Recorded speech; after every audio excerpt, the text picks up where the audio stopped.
ഈ ഓണത്തിന് അച്ഛനൊരു പുതിയ ഷർട്ട് മേടിച്ചു കൊടുക്കണം. ആദ്യം നിന്റെ പൊട്ട പഞ്ഞി അങ്ങ് മാറ്റാം. നമുക്കെന്താ മോളൊരു വിഷമം പോലെ? ഏട്ടനെ കാണാഞ്ഞിട്ടാ. ആ നല്ല ഭാര്യമാര് ഭർത്താക്കന്മാരെ കണ്ടില്ലെങ്കിൽ വിഷമിക്കും. അതിന് നീ ഇവിടെ നിന്ന് എവിടെയെങ്കിലും പോയാലേ അവർക്ക് വിഷമം വരും.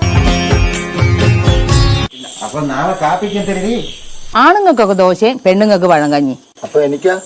നിനക്ക് പഴങ്കഞ്ഞി പോരേടാ? ഓ, അപ്പൊ നിനക്ക് ദോശ വേണ്ടടാ. അത് ആണുങ്ങൾക്കല്ലേ ഉള്ളൂ. ഈ സമയത്താണോ ഈ മൊബൈൽ കളിക്കുന്നത്? പിന്നെ നട്ടപ്പാരയ്ക്ക് ഗ്രൗണ്ടിൽ ഇറങ്ങി കളിക്കാൻ പറ്റൂ?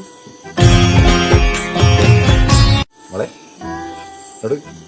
നിന്റെ ഏട്ടന്റെ സ്ഥാനത്ത് നിന്ന് നിന്റെ നല്ലതിന് വേണ്ടി പറയുന്നേ. മുലക്കറി കൊണ്ടുവന്നതിന് അരിഞ്ഞങ്ങ് തള്ളായിരുന്നു. നീ അല്ലെങ്കിലും വലിയ തള്ളലിയാറൻ തന്നെ. It's my life, it's now or never, but I ain't gonna live forever.